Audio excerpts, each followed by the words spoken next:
Bom dia, pessoal. Eu sou José Armênio, presidente aqui do Instituto de Arquitetos.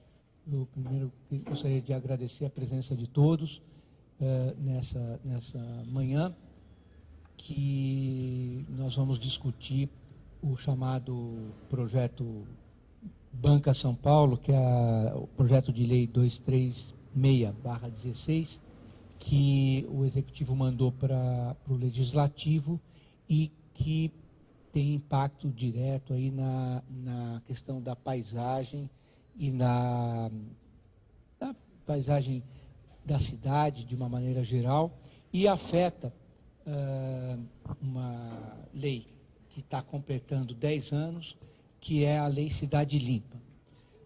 Eu vou falar rapidamente, como presidente do IAB, as informações que nós já temos pela imprensa, que vocês tomaram conhecimento desse projeto de lei, mas que vai ser explicado hoje aqui. A lei, ela coloca basicamente a abertura da possibilidade de propaganda nas bancas de jornal. E possibilidade essa que era prevista de alguma maneira na Lei Cidade Limpa de 10 anos atrás, mas obviamente com legislação específica e com a sua própria regulamentação.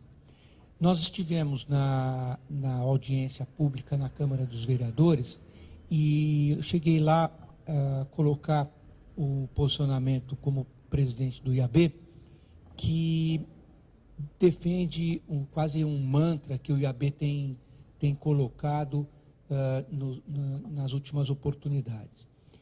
A gente tem uma certa resistência no Brasil, e essa particularidade aqui na cidade de São Paulo acontece, de assumir o projeto enquanto instrumento para regulação e para controle de gastos públicos e principalmente da qualidade das obras públicas e das intervenções públicas.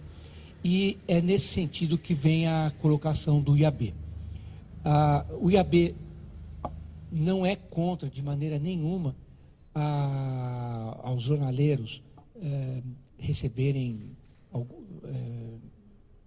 honorários ou valores, remuneração, com relação à propaganda e tal. Isso eu coloquei lá e, de fato, os jornaleiros, eu mencionei, inclusive, e repito aqui, que são personagens importantíssimos da cidade. Quem leu Jane Jacobs consegue entender o papel que esse personagem, que é o jornaleiro, tem na cidade, que empresta segurança, empresta até afeto para a cidade, para a gente, de fato, ter uma cidade melhor. A colocação nossa vem, então, justamente no sentido de aliar essa figura a uma visão de projeto da paisagem da cidade.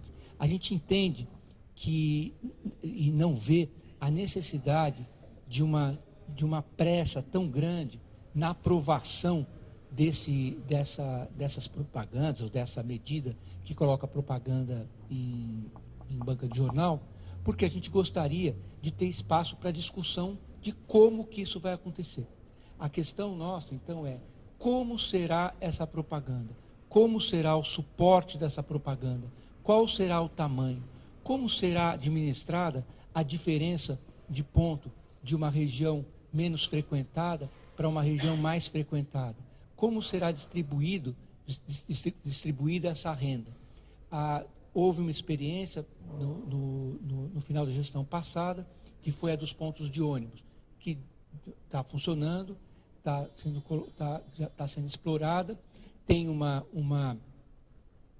filtro da unificação, da tipologia dos pontos, do tamanho da propaganda e como isso deve ser regrado, e o que a gente defende é justamente isso. E no caso das bancas de jornal, que não é uma concessão, isso depois eu acho que o Leão vai explicar muito bem, mas é uma cessão de direito de uso do espaço público, até por Constituição, que prevê que existe o direito constitucional de acesso à informação, e a banca de jornal ela é um veículo para dar esse acesso à informação ao cidadão. Então, por isso, ela pode usar o espaço público. É notório que nós precisamos, na cidade de São Paulo, de uma certa maneira, regulamentar não só a propaganda na banca de jornal, como também a própria banca de jornal, que é o suporte que seria o suporte dessa propaganda, mas ela é um mobiliário urbano, como um dia será um mobiliário urbano, um banco agradável para a gente sentar na calçada, como um dia será um imobiliário urbano, uma calçada bem feita e coisas do tipo. Mas então a posição nossa é essa: a gente precisa de tempo, existem institutos legais para discutir. Nessa discussão nossa, que vai ser dividida em 2 módulos, o primeiro vai ter uma apresentação da Regina, que está aqui. Ela é a Regina Monteiro, que foi quem batalhou e que conseguiu a aprovação da Lei Cidade Limpa, e o Gabriel, que trabalha também com a preocupação das questões da cidade e particularmente da paisagem urbana. No segundo bloco, o Renato Salgado, que está ali, que é o representante do IAB na CPPU, que é a Comissão de Proteção à Paisagem Urbana, que reúne diversos representantes de diversas entidades e tal. Ele representa lá o IAB e como arquiteto, trabalha justamente com essa preocupação. Estará no segundo bloco também o Leão Serva, que é jornalista e particularmente também preocupado com a cidade, com a mobilidade e com a paisagem urbana. Então, são 2 módulos, a gente vai até às 11h15 no primeiro, e depois a gente dá uns 10, 15 minutinhos e vai para o segundo. A gente pode, obviamente, após o pessoal colocar as perguntas e colocações, dúvidas e afirmações de todos, a palavra está aberta.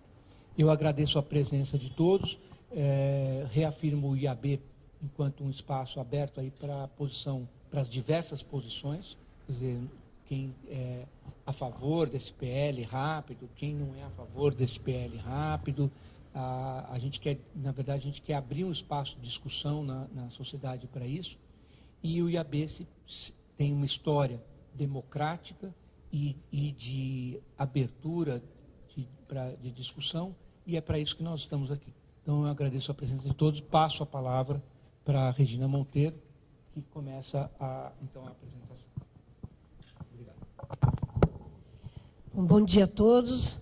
E primeiro agradecer ao Zé Armênio, que realmente disponibilizou, e fora o espaço, o seu tempo pessoal, para a gente conseguir fazer rapidamente. Não sei se vocês viram, a gente, em menos de uma semana, tentamos organizar esse evento, porque, infelizmente, a correria, né, da aprovação já aconteceu no primeiro semestre, já foi aprovado esse PL, como José Armênio disse, em primeira votação, positivamente.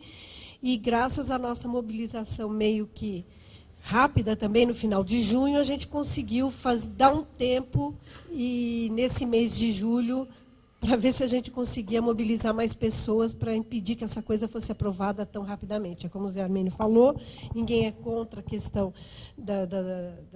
das bancas na cidade. O problema é que eu vou mostrar para vocês rapidamente aqui, como que a gente estudou a questão da cidade limpa, como é que ela foi implantada e como que, de repente, aparece um projeto, né, e vai ser aprovado assim, vamos dizer, desestruturando totalmente a estratégia financeira e econômica que a gente pensou para essa cidade, para garantir uma coisa que a gente fala pouco, que é a questão do espaço público, né? O espaço público, em todos os lugares do mundo, a gente vê como aquilo que é do cidadão e que a gente tem que se apropriar. E aqui, quando a gente tem uma grande conquista, que é a gente ter essa, por lei, né, que a cidade, tudo que a gente vê do logradouro público da rua é de todo mundo, a gente não pode perder do dia para a noite por conta de uma penada, né, da gestão do espaço público. Então, rapidamente, aqui eu vou tentar passar para vocês tudo aquilo que a gente enfrentou, né, durante, aí nos últimos 30 anos, não foi do dia para a noite. Eu gosto um pouco de mostrar essa foto aqui, para falar um pouco de qualidade de vida, porque tem coisa que a gente sente, tem coisa que a gente não sente, tem coisa que a gente vê, tem coisa que a gente não vê. Esse aqui é o mapa do Atlas da cidade de São Paulo, é um Atlas oficial de temperatura. Então, quando a gente fala que o adensamento faz isso, faz aquilo, a gente não entende muito bem. Quando a gente vê esse mapa, a gente percebe, olha, dos azuis aos vermelhos, a diferença é quase 10 graus de temperatura. E tem todo um porquê, óbvio, né? Então, isso você enxerga, é do satélite, você vê a diferença de temperatura, onde estão as represas, onde estão os bairros, né, residenciais, enfim, e onde tem um maior adensamento, a gente vê que daqui para cá a gente tem 10 graus de temperatura de diferença. Então, é um pouco para mostrar que tem coisas que a gente consegue se apropriar, meio que abstratamente, e a poluição visual é uma coisa muito complicada da gente entender. Então, eu vou mostrar para vocês aquilo que nos agoniou durante tempos. Então, vamos ver o caos, né? A desordem na paisagem. A gente tinha isso, né, na cidade. Então, aqui a Lapa, aqui as edificações foram encobertas por tantas coisas. A fiação a gente vai deixar por último, tá? Que é uma fala específica de Leão Serva. Mas olha que coisa que a cidade era assim e a gente já se esqueceu. Aqui a gente está a menos de 1 quilômetro do aeroporto de Congonhas, na 23 de maio, onde os lotes urbanos passaram a ser painéis de venda de publicidade, você necrosava, né, a edificação, ou seja, você tinha os espaços, as casas, as edificações, perdiam a sua função social para especificamente colocar publicidade. Então, alguém não morava ou alguém não fazia o seu comércio, o seu serviço, porque com R$4.000, isso há 10 anos atrás, há 12 anos atrás, você tinha um espaço alugado para essas peças de publicidade. Coberturas de prédio, as empenas cegas, escolas públicas.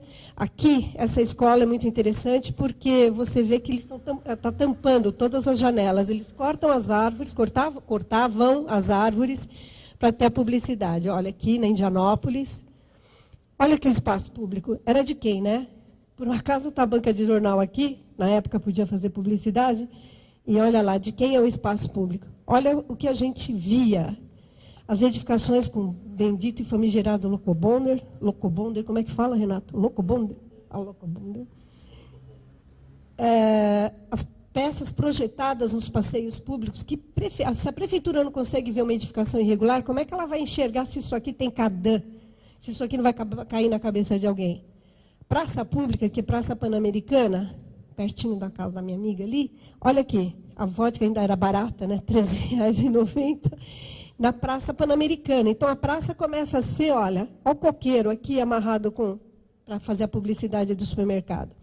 Áreas tombadas, com totens gigantes, as lanchonetes querendo se mostrar, uma mais do que a outra, né? Aí tinha gente que usava do recurso para você dobrar a publicidade aqui no espelho, pá. Aí o pessoal fala assim, vou vender minha casa. Aí parece que a pessoa é retardada e cega, não percebe, então ele põe vende. Os busdor, os relógios, a banca de jornal, estou com banca de jornal, abrigo de passageiro de ônibus, grandes adesivações nas fachadas, e aí começa a saturação da paisagem. Ninguém consegue enxergar mais nada, e aí começa a ficar essas grandes peças em branco, pichada, porque a pichação vem, todo mundo sabe, quando tem um abandono, uma degradação. E os espaços começam a ficar em branco. Aí vem a história da lei. Bom, onde que estava pegando, né? A gente vem estudando esse tema há mais de 30 anos, em todos os lugares que vocês possam imaginar.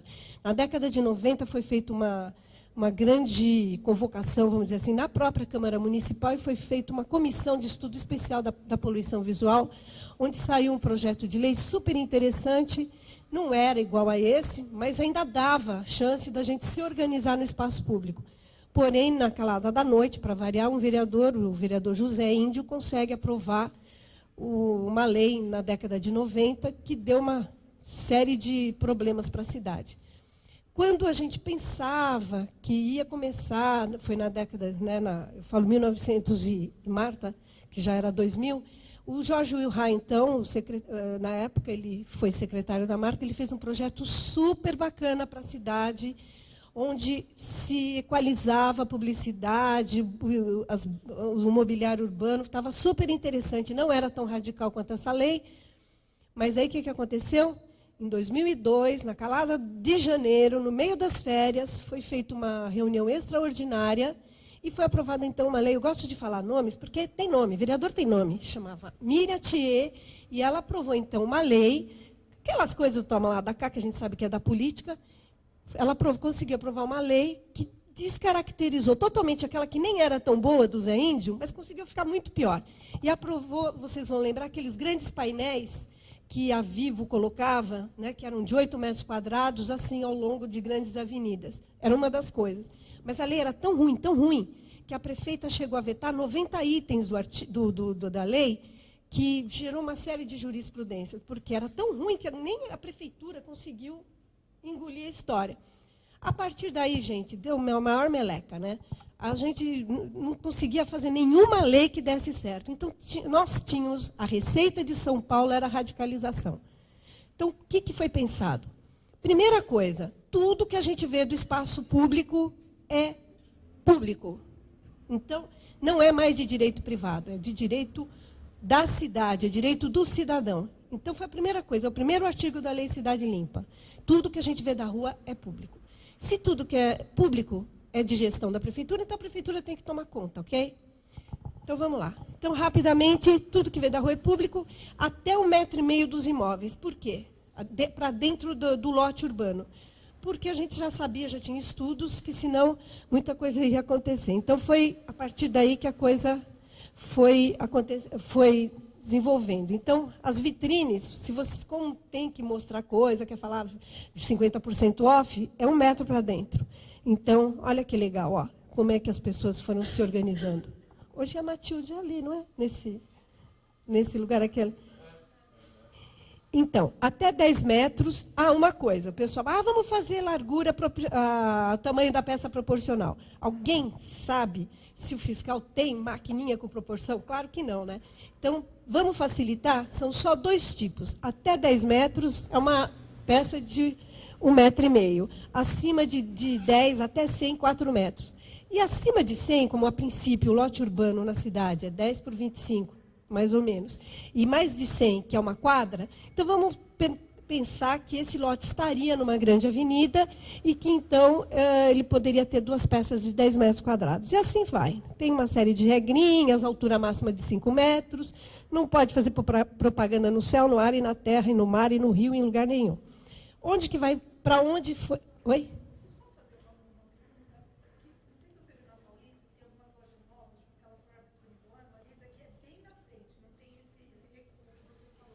A Marisa está 1 metro para trás. Não sei essa. Tá, eu vou falar. E essas perguntas vocês podem ir anotando que a gente fecha isso, até porque está acontecendo outras coisas. Eu sei da Marisa porque eles pediram lá atrás se podia e estava 1 metro para trás, mas vamos falar disso. Para onde vai, então, a mídia exterior? Gente, na época, 12 anos atrás, o número, né, a quantia de dinheiro era cerca de, dizem as más línguas, porque a prefeitura não tem competência para saber isso, que era cerca de 300 milhões de negócio. Para onde vai esses 300 milhões de negócio? É uma estratégia, gente. Isso é o mais importante da lei do que estamos falando hoje da banca. Esses 300 milhões vão para o mobiliário urbano. Onde que o Itaú, os grandes bancos, as grandes concessionárias vão fazer a sua veiculação de publicidade? No espaço público, dentro de uma estratégia pública. Tem que ter uma política pública, né? Porque esse dinheiro... Porque a propaganda é alma do negócio, todo mundo adora publicidade, todo mundo vai... É a comunicação da cidade, né, que vai estar vendendo alguma coisa para alguém. Então, como é que é isso? Vai para equipamentos apropriados, que a gente chama de mobiliário urbano. Mas então é só abrigo, é só relógio? Não. Esses eram que estavam consolidados. Vocês vão lembrar que todos tinham publicidade, a gente cortou todos os contratos na época, certo? E fizemos uma nova licitação dentro dos novos padrões da lei. Por que são só esses? Porque eram os que estavam na época. Pode ter outros? Óbvio que pode. Tanto é que banca de jornal e outros equipamentos que alguém inventar, Pode ser feito também, estando no espaço público. Mas quem tem que fazer? O executivo dentro de uma política pública da paisagem. Cadê o plano diretor da paisagem para dizer como é que é isso? Cadê? Não tem. Está lá no plano diretor de 2014, é obrigatório ter plano diretor da paisagem para justamente dar essa política pública do espaço público. Não aconteceu. Aí, de repente, está acontecendo esses projetos, né? Vamos lá. Então, como é que a lei deu certo? É facinho, mexe no bolso. Está errado aqui, ó. Só pode ter um indicativo da loja, porque você não precisa ficar olhando como é o nome da loja várias vezes. Uma vez só já está bom. Então, tem aquele tamanho. E essa foto, pode? Não, não pode, porque está recobrindo o prédio, o edifício, a arquitetura, a história, a cultura. Então, como é que é isso? Como só pode 4 metros quadrados nesse lote, está passando 24. Então, olha, por esse aqui está a mais, desse aqui já ganha R$10.000, que era o que a gente fez na época, continua sendo, e mais R$1.000 por metro quadrado irregular. Então, para começar, esse cara já estava multado em 34 mil.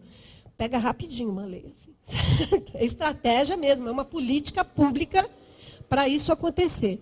Só para vocês saberem, essa lei entrou em vigor dia 1º de abril, efetivamente, para os lojistas e serviço e tal, 1º de abril de 2007, mas literalmente foi feito um acordo com o Ministério Público, que a Prefeitura não sairia multando para dar prazo para as pessoas se adequarem.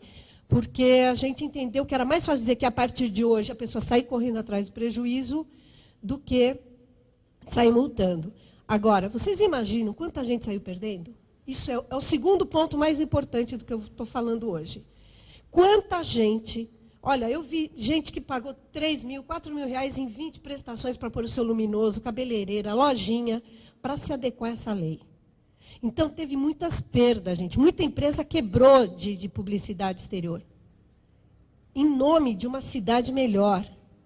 E agora querem aprovar na calada da noite uma coisa para beneficiar algumas pessoas que alegam que a crise acabou com isso, acabou com aquilo, porque a internet está acabando com o jornal.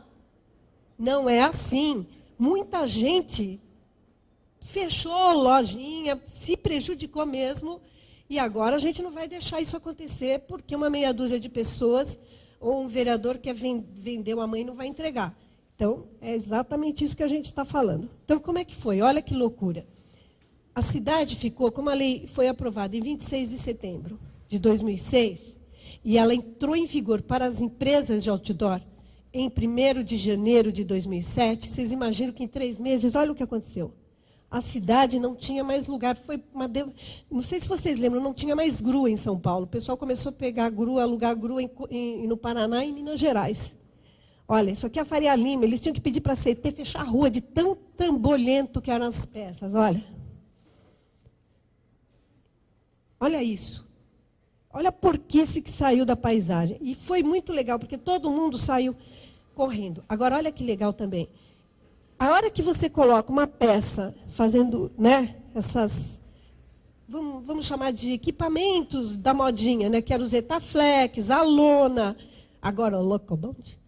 Então, olha o que eles estavam escondendo, dá uma olhada. Olha a estruturinha bacana que tinha atrás. Porque vai me dizer que isso aqui é mais bonitinho do que isso aqui pintadinho, arrumadinho?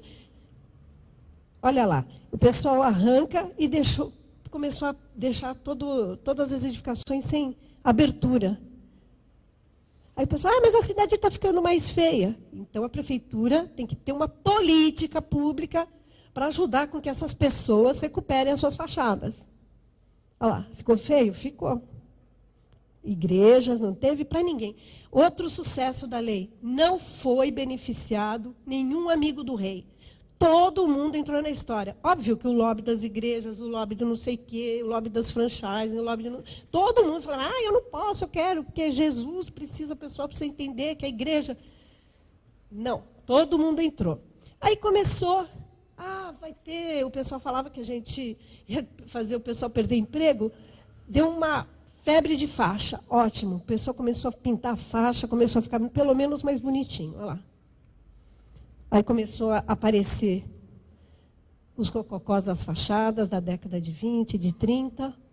A gente começou a encontrar um pouco da nossa história. Vamos ver um pouco do antes e depois? Alguém está vendo a hora? Porque eu estou aqui, né? Tá. Tenho 6 minutinhos. Olha lá.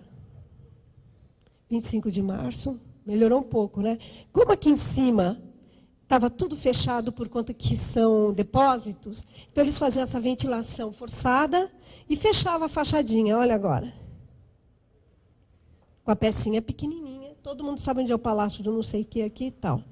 Aqui na ladeira Porto Geral, aí começa a aparecer as bancadas, as varandinhas, o ferro trabalhado. Isso é mais impressionante, olha lá. Não é nenhuma simulação, é foto verdadeira, tá, gente? Agora, cadê? Precisamos de, em vez de fazer banca São Paulo, pode até fazer outras coisas, mas cadê uma política, aqui justamente na casa, né, dos arquitetos, cadê a política da gente fazer alguma coisa para recuperar a nossa história? Porque, ó, estava tampado, porque tinha Zetaflex, tinha painéis, né, de lona na frente, cadê? Por que a gente não pode recuperar isso aqui, gente? Lembra aquilo? Olha que legal. Avenida Angélica, agora só ficaram os fios. Olha o trambolho que eu falei, que foi aprovado lá pela Miratier. O pessoal foi agradecer para a gente, lá na prefeitura, porque nunca mais ninguém dormia aqui, porque esse troço ficava aceso a noite inteira. A escola, tcharam! A diretora e os aluninhos foram lá agradecer que eles não precisavam mais acender a luz durante o dia. E, enfim, a gente não teve nem tempo de fazer a conta, mas imagina quanto que de energia se economizou? Olha lá, as empenas cegas. Olha isso aí, é a Joaquim Floriano, não é Teodoro Sampaio. Como foi ficando, o pessoal começou a pintar. Foi como a gente falou, pinta pelo menos. Aí lá na Imurb mesmo, agora São Paulo Urbanismo, a gente começou a brincar de fornecer, junto com a Associação Comercial, projetos para o pessoal. Mas, enfim, olha como é que era. Aí é o muro da USP. Aí eles entraram com uma ação e puseram aqui, olha, está tudo errado, a lei é inconstitucional, anuncia aqui. Graças a Deus, as agências viram que não era a melhor forma de anunciar. Eles ganharam uma liminar, continuaram com a liminar, mas esse toco não podia ficar também, porque a lei fala que é para tirar todo o cacareco. E aí, arrancou tudo, agora só falta o muro. É outra questão de política pública. Por que a gente não pode ver a raia olímpica? Então, cadê? Então, é tudo coisa que falta fazer. Vamos fazer banca? Vamos, mas vamos fazer também quais são as referências urbanas da cidade. A tal da 23 de maio, que eu falei que aqui estava o espaço todo necrosado, olha lá, começamos a ver um pouco mais no horizonte, a verticalização ou não, né? Aqui, olha as personas, como é que ficou? Nem sempre tudo é perfeito, mas vamos lá. Olha aqui, essa pecinha, outra coisa importante, os postes da cidade tinham essa peça aqui, que também era publicidade. A gente tirou, o contrato do cara ainda estava em vigor, nós tiramos tudo de todo mundo. Então, era mais uma coisa que devia voltar, que era ver como é que vão cuidar dos postes da cidade. Mas vamos lá, que é outro tipo de imobiliário. Olha a diferença, gente. A casa lá na Brasil, como ficou meigo. E as grandes lanchonetes. Mas não pode, porque não sei aonde. Vai abaixar. Olha lá, picurruchinho que dá tudo. O Habib's, ou o gordão lá. Não, pode tirar essa porcaria daí. Olha lá. Pizza Hut. Alguém não entendeu o que é Pizza Hut? Alguém não entendeu? Alguém não entendeu? Não, então vamos pôr pequenininho. Olha lá.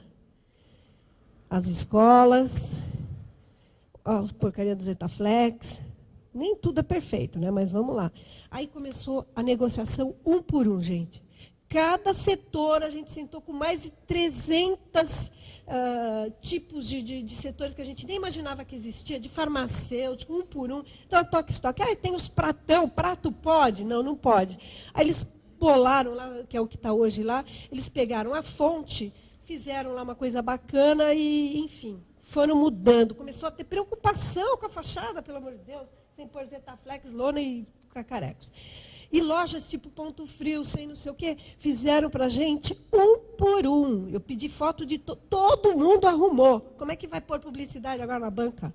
É uma coisa. As concessionárias, põe nome da concessionária ou põe a marca? Escolhe, ou um ou outro. brigamos com tudo quanto que é grandes sindicatos. Olha lá. A Comissão da Paisagem Urbana, agradecer as meninas da CPPU que estão aqui. Temos 2 membros, que é o Renato e eu, que hoje eu estou pela sociedade civil quase organizada. E, na verdade, o que a gente faz? A gente vê casos omissos e tem o que fazer o quê? Deliberar sobre novos projetos de imobiliário urbano. Essa lei passou? Não, não passou. Esse projeto de lei não passou pela CPPU. E referências urbanas de publicidade também faz parte. Infelizmente, eu falo infelizmente porque eu até achava que era importante ficar uma empresa aqui em cima com um reloginho, porque essa peça também é tombada pelo patrimônio. Mas foi para a CPPU e a CPPU negou. Então, teve que tirar. Essa daqui teve que tirar, que era um cucuruto lá da Abril. Mas essa arvorezinha aqui, que já o pessoal comprovou que estava na paisagem há muito tempo, a CPPU permitiu que ficasse. Está vendo ela aqui hoje? Então, tem que ter um porquê nessa vida, né? Você tem que ter, ela é referência, por quê? Porque você tem que entrar à direita? Não. Tem que ter uma história, alguma coisa. Bom, aqui a gente, mostrando que a gente mudou, começou a mostrar que a cidade tem que conversar com o cidadão. A gente mudou as placas de rua com algum tipo de comunicação visual, que depois eu posso explicar.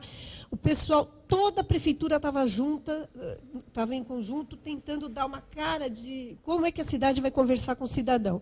Então, todo mundo passava na CPPU, todo mundo. Então, o pessoal foi fazer essas placas aqui de orientação da São Paulo Turismo, passou por lá. Qual é o grande lance? Onde que pode a publicidade? São 2 coisas. É essa que é aquela por licitação e é o termo de cooperação, que a gente acha até que essas bancas podiam ser por termo de cooperação. Não sei por que eles não querem. Então, por exemplo, o Parque Ibirapuera, uma empresa pagou para pôr... Olha o tamanho do banco aqui e fez toda essa comunicação visual do parque. Gastou cerca de, na época... não tem. Cerca de 15 milhões. Aqui, toda essa reformulação do Largo da Liberdade, olha o que a gente deixou colocar, uma plaquinha de 10 por 20, o termo de cooperação. Eles gastaram 2 milhões de reais. Esse aqui é o Parque Vitor Tivita, que eles recuperaram o antigo incinerador. Olha onde que está a placa, olha o tamanhinho. Agora, as meninas lá que estão diminuindo tudo para a gente. Foi feito o parque, e os parceiros estão daquele tamanhinho. Aqui, para você recuperar, então, uma peça, você pode fazer um termo de cooperação. Olha a Votorantim aqui, pequenininha, contando a história daquela peça que está lá atrás. Não é bacana? E essa, deixa eu ver o que tem aqui. Isso aqui é a Galeria Céu Aberto, né? Que aí os artistas agora podem ocupar as paredes da cidade. Tudo com tempo, passa na CPPU, aprova e pronto. Arte pública, todos os meninos agora... eles mostram para a gente tem, a coisa está evoluindo, e o pessoal do grafite aprova, a gente fez um roteiro do grafite. Agora vamos se exibir, né? A gente ganhou um monte de prêmio em Xangai, gente, olha que legal. A gente foi o 4º lugar. Então, tudo isso para mostrar que tem uma história, para não jogar no balde, né? Para não faltar na privada. Mas vamos lá, olha, isso aqui é o Daniela Thomas, fez para a gente lá em Xangai. Cidade Limpa ganhou o 4º lugar de melhor prática urbana, na cidade de São Paulo. A gente teve que pôr uma bandeirinha aqui, porque ninguém sabia onde era São Paulo. Lá, então, a gente pôs que é São Paulo, Brasil. Olha lá, São Paulo Clean City. E aí a ideia era o seguinte, você passa numa cidade que é adensada, ok, mas tem lá, né, tinha essa questão da publicidade, que deixava a gente, né, sufocada, transição, e aqui abria, então, num grande espaço, e vocês vejam que é o Copan, né? Foi feito tudo isso para quê? Aí vem um projetinho que fala assim, olha, a partir de quando tiver São Paulo Urbanismo fizer um projeto aí das bancas, a gente pode deixar com que os caras possam vender sua publicidade. Olha só como é que é o projeto, vou falar as minhas críticas pessoais rapidamente. Então, a primeira coisa, não passou na CPPU. Então, isso aqui é o artigo 331 do Plano Diretor da nossa cidade, onde a CPPU, que é essa comissão que eu falei que a gente faz parte, emitir é deliberar, tem que passar por lá sobre anúncio imobiliário urbano e qualquer coisa que aconteça nessa cidade que vá para a paisagem.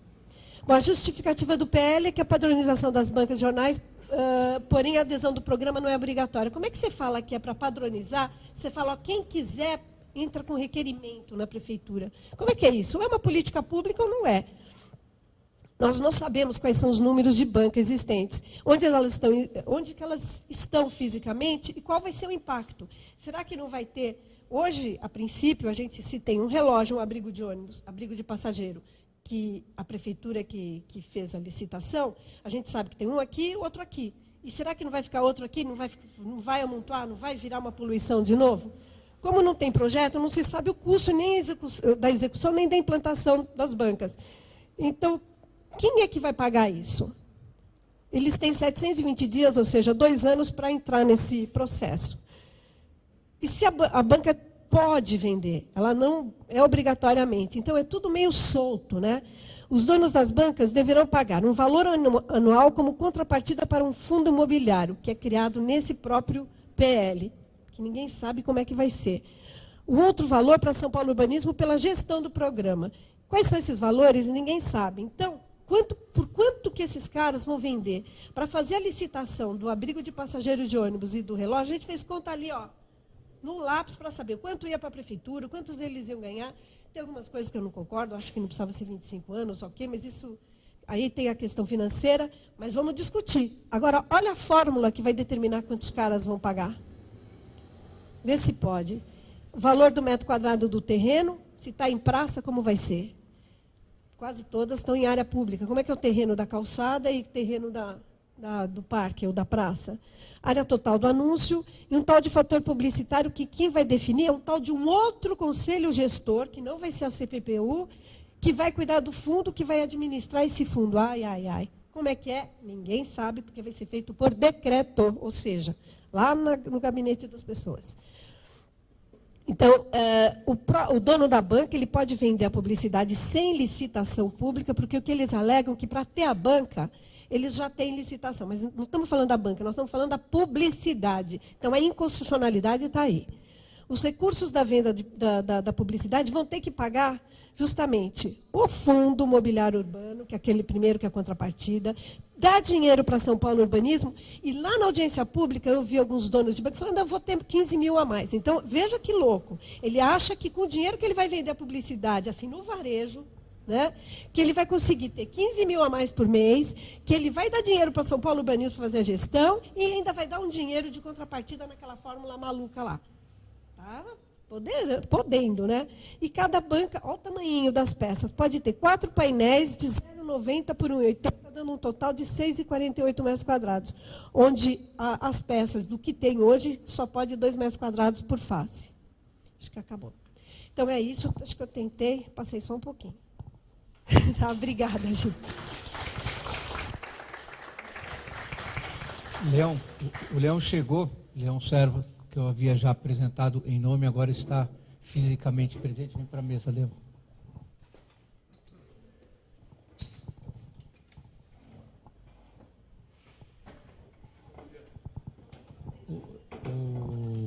Eu agradeço a colocação da Regina e, de fato, quer dizer, o que ela colocou pela necessidade da política pública para a paisagem é uma diretriz muito importante que a gente entende como uma forma de tentar levantar e expor o que há de bom na paisagem da cidade, que como ela mostrou nas fotos dela são muito legais, quer dizer que você vê que a arquitetura começou a existir na cidade depois da Lei Cidade Limpa. Eu vou passar para o Gabriel então, daí depois o Renato e o Leão vão falar. Bom dia, pessoal. Obrigado por terem vindo. E toda essa fala da Regina deixou claro a importância que a Cidade Limpa tem, né? E não é à toa que ela é aprovada por 68% da população. O Datafolha fez pesquisas e a época que a lei foi aprovada, muita gente tinha dúvidas assim de como que a população ia aceitar. Obviamente, os segmentos que eram afetados por isso, o pessoal que tinha publicidade naquela época, que vendia publicidade, ficava falando que iam quebrar, que ia provocar grande desemprego no setor e tudo mais. Mas, ao longo do tempo, a gente viu como isso fez bem para a cidade, tanto que 68% da população aprova. Então, é necessário tomar cuidado com qualquer coisa que se vá fazer em relação a essa lei. como a Regina mostrou, a lógica da lei é que ela enxugou o excesso de publicidade que tinha antes. Antes, qualquer um anunciava o que queria em qualquer lugar. Então, o preço da publicidade era nenhum. É só pensar na lei da oferta e da procura. Quando a oferta é muito grande, o preço despenca. Então, a Cidade Limpa, ela meio que zerou tudo e transformou a publicidade no espaço público numa espécie de monopólio do poder público. Com o enxugamento desse excesso, foi possível a Prefeitura criar essa licitação, que inicialmente ela fez de pontos de ônibus e relógios de rua, e receber novos equipamentos sem investir nada. A Prefeitura ela precisaria de novos pontos de ônibus, e a cidade recebeu aí essa enorme quantidade de imobiliário urbano sem nenhum investimento público, e aí a Prefeitura ainda recebe uma porcentagem do valor negociado na publicidade nesse imobiliário que foi instalado pelas licitações. Tem um vereador, um ex-vereador chamado José Américo, que hoje está na secretaria, que hoje é secretário da Prefeitura, e ele tem uma atuação ligada ao... isso é normal, todos os vereadores têm relações, às vezes, com algum setor, tem a sua base, e é claro que a dos jornaleiros é uma base dele, porque ele foi por atuação dele que as bancas puderam vender livros. A partir de 2013, as bancas puderam diversificar o que elas comercializam. Então, elas passaram a vender alimentos e bebidas industrializados, fazer serviços de papelaria e vender eletrônicos de pequeno porte. Ele também teve um projeto de transformar as bancas em postos de informação turística. E, no ano passado, ele apresentou o projeto da publicidade nas bancas. Esse projeto foi vetado pelo prefeito, pelo Haddad, e a justificativa foi que faltava interesse público nele. Ou seja, toda essa ideia foi para atender os interesses de um segmento específico, que são os jornaleiros, que tem as dificuldades da mudança da sociedade mesmo, que hoje em dia a gente consome muito mais coisa por mídia digital e tudo mais. Mas falta essa questão do interesse público no projeto. Depois que ele foi vetado, a Prefeitura apresentou o projeto, que é esse atual, que tem algumas diferenças em relação ao que foi vetado. A principal diferença é essa previsão de que tem uma taxa a ser paga para a Prefeitura para que a banca possa comercializar o espaço publicitário nela.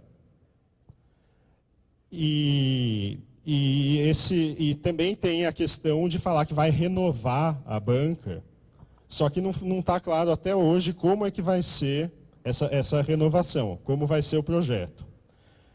E existe, como o José Américo falou antes, existe a questão das...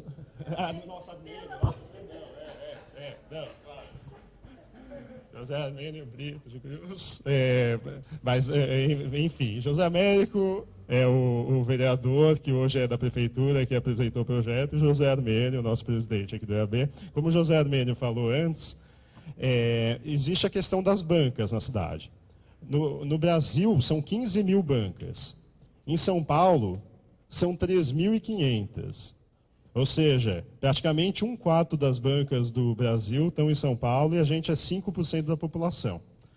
Tem a questão da distribuição espacial nelas, tem lugar que tem muita banca, tem lugar que tem poucas, tem bancas que são muito grandes para o lugar em que elas estão. Ou seja, se fosse um projeto que nascesse de vamos organizar a questão das bancas na cidade, e aí fizesse um projeto de como deve ser a banca, e aí o melhor projeto definisse uns 4 tipos de bancas para serem implantados e tudo mais, seria outra coisa.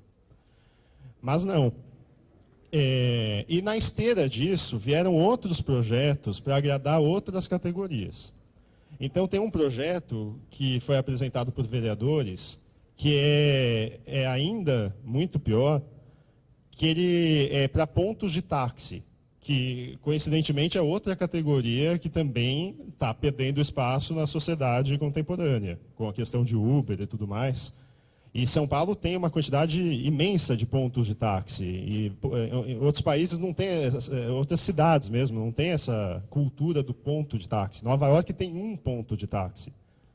São Paulo tem 1.200 pontos de táxi. Ou seja, é uma coisa a ser discutida. E esse projeto que foi apresentado por vereadores prevê que sejam instalados banheiros públicos. Não são banheiros públicos, banheiros, que até agora eu não sei se seriam públicos ou se seria para quem fosse usar o ponto de táxi, não está claro como de até 12 metros quadrados. Imaginem isso no meio do espaço público. Como é que seria? Tem uma consideração muito importante a ser feita, que a gente está a 3 meses das eleições. Então, é um período em que é interessante a qualquer político criar cabos eleitorais, agradar grupos específicos e conseguir votos. Mesmo que, se isso custar a lei Cidade Limpa, não tem problema, se garantir a eleição dele. Então, é importante que a sociedade se mobilize para impedir isso.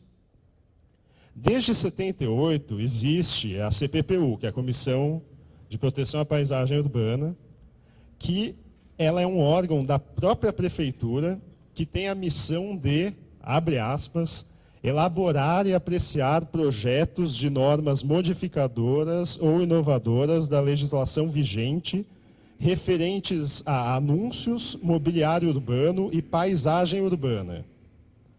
Ou seja, está muito claro que qualquer assunto dessa natureza tem que passar ou surgir de lá. E não sequer passou esse projeto. Como é que a prefeitura pode apresentar um projeto que não passa pelo próprio órgão dela competente para o assunto? Isso não é admissível. Esse projeto das bancas, esse Banca SP, ele prevê 4 espaços em cada banca, de até 1,80 por 90 centímetros. Seriam 1 em cada lateral e 2 na parte de trás. Isso para cada uma das 3.500 bancas de São Paulo, ou seja, ia criar 14 mil novos anúncios. Para começar aqui, quem disse que é melhor ter 4... Vamos desconsiderar todas as outras questões, vamos pensar só no interesse dos jornaleiros. Quem disse que é melhor ter 4 anúncios do que 1? Porque quando você cria mais anúncios, o preço de cada anúncio vai cair, dentro dessa questão da lei da oferta e da procura. O que vai acontecer com 4 anúncios por banca? Quem tem a banca na Paulista, no centro, vai vender os 4 anúncios. E quem tem a banca na periferia, será que vai vender os 4 anúncios da mesma maneira? Se fosse um anúncio por banca, já aumentaria a chance de chegar em outra região. Ou seja, mesmo do ponto de vista do interesse do jornaleiro, falando novamente, falando só do interesse específico dele, esse projeto, ele não está bom e ele mostra que não tem alguém pensando melhor por trás, como seria a CPPU. E agora, quem defende o projeto ataca as licitações dos pontos de ônibus e do relógio de rua. Fala que quem é contra o projeto está defendendo, nem vou citar nome de empresa porque é o de menos, assim, mas está defendendo, o Grupo Bandeirantes, que tem que explora a publicidade nos pontos de ônibus, ou então fala da Odebrecht, porque a Odebrecht foi uma das vencedoras da licitação, e a licitação, inclusive, ela está sob suspeita. O Ministério Público tem umas questões aí que o Ministério Público está checando, ou seja, problemas na licitação que houve do ponto de ônibus e do relógio de rua não tem nada a ver com a questão da banca. Se teve algum problema qualquer, é só investigar, punir quem tem que ser punido e tudo mais. Inclusive, hoje a gente vê, tem gente que reclama de ponto de ônibus e tudo. Se o ponto de ônibus foi mal feito, ou foi problema do caderno técnico, qualquer licitação tem um caderno técnico que especifica como devem ser as coisas. Ou o caderno técnico teve falhas na elaboração, ou se ele não teve essas falhas, está tendo falha agora de fiscalização do poder público, porque qualquer contrato desse tipo prevê punições e multas às empresas vencedoras. Ou seja, tudo isso é fora de questão. Só que tem os interesses por trás disso. Tanto que na Veja São Paulo de duas edições atrás, teve uma matéria paga, não se sabe por quem, e também não interessa, mas só dizendo que teve uma matéria paga falando sobre o projeto Banca SP na Veja, o que certamente não é barato, e isso mostra os interesses que tem por trás disso. Então, também a gente deve ficar pensando bem quando ouve os argumentos, assim, que parece que vai ser tudo lindo. Não é bem assim. Os mobiliários, muita gente fala da questão que a Lei Cidade Limpa já previa publicidade em bancas de jornal e em pontos de táxi, etc. Não é bem assim. A Lei Cidade Limpa, ela define que existem 25 itens que são classificados como mobiliário urbano. E que os mobiliários urbanos, dependendo de legislação específica, podem vir a receber a publicidade. Entre esses 25 itens, tem mobiliário urbano que nem existe em São Paulo hoje. Por exemplo, banheiro público, cartazes de informações culturais, são dois tipos de mobiliários, entre outros, que sequer existem. Ou seja, não é porque está lá que já pode ter publicidade de qualquer jeito. Inclusive, o fato deles não existirem significa que eles podem vir a existir por meio do dinheiro obtido com a criação de novos espaços publicitários. Então, digamos, a prefeitura ela quer criar banheiros públicos como existem em outras cidades por aí. Ela faz uma licitação.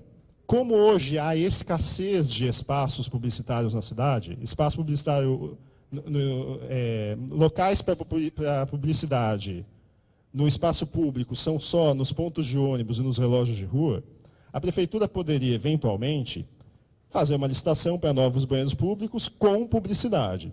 Então, a empresa que ganhasse isso, ela ia ter X anos para explorar isso e pagar o investimento que ela faria em banheiros públicos. Essa é uma vantagem de licitação. Ela tem uma pesquisa por trás, como a Regina comentou, que vai definir prazos e tudo mais, de modo que interesse a alguma empresa fazer esse investimento e aí o poder público não precise fazer isso. Já se a prefeitura autoriza a questão da publicidade em bancas, por exemplo, 14 mil novos anúncios, vai ter o mesmo interesse, a possibilidade de alguém poder explorar espaço publicitário em banheiros de rua? Não, porque vai ter muito mais espaço publicitário disponível por aí. Então a prefeitura ela vai perder essa carta na manga. E vai perder para sempre, porque tem uma outra questão. O mobiliário urbano, como ponto de ônibus, relógio de rua, é da prefeitura.